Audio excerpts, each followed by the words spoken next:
Hello friends, welcome back to my in creative channel. मेरा नाम कविता है, उम्र 32 साल और शायद अब मैंने जीवन को समझना शुरू किया है जब ज़िंदगी ने मुझे तोड़कर अकेला छोड़ दिया। 3 साल पहले मेरी शादी हुई थी। अरेंज मैरिज थी, मगर धीरे धीरे प्यार भी हो गया था।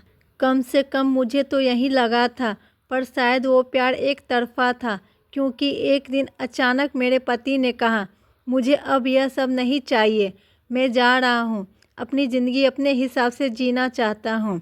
मैंने बहुत पूछा, बहुत रोई, लेकिन वो चला गया। कोई वजह नहीं दी, कोई जवाब नहीं, बस एक चुप्पी छोड़ गया।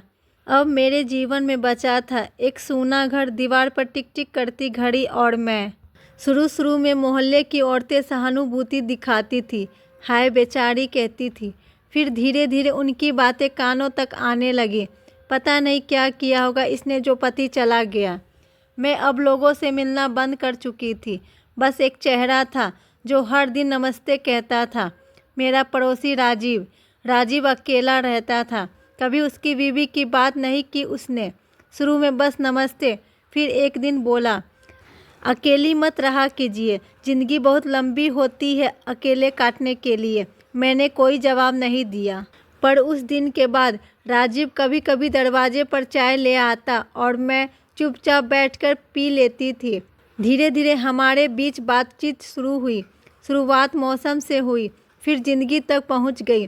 वो मेरी तकलीफ़ों को सुनता बिना किसी जजमेंट के, और यही बात मुझे उसके करीब खींचने लगी। एक दिन बारिश बहुत ज़ोर से हो रही थी, बिजली भी चली गई थी।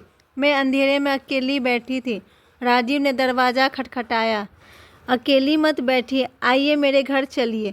मैंने कुछ नहीं कहा, बस उसके पीछे चल दी। उस रात हम बहुत देर तक बात करते रहे, ना कोई रोमांस, ना कोई इशारा, बस दो इंसानों की थकी हुई आत्माएं एक दूसरे से टकरा रही थी। रात के 2 बजे उसने कहा, अगर आपको कभी लगे कि आप टूट रही है तो बस आ जाइए, मैं हूँ ना।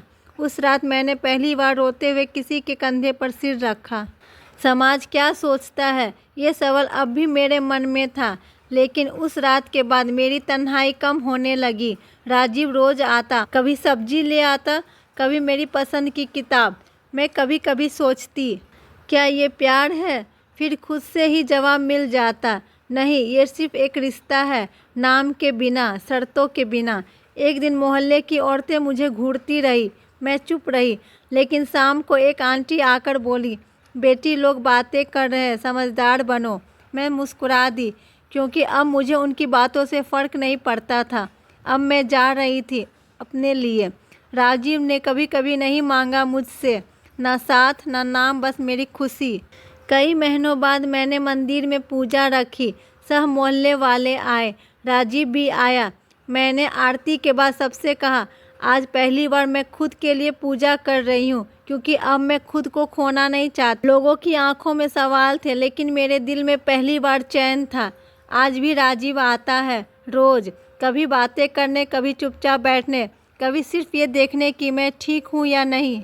अगर ये कहानी आपके दिल को छू गई हो तो लाइक करें, कमेंट में अपनी राय ज़रूर दें और सब्सक्राइब करना ना भूलें। ऐसी और कहानियाँ हर हफ्ते लेकर आएंगे सिर्फ आपके लिए।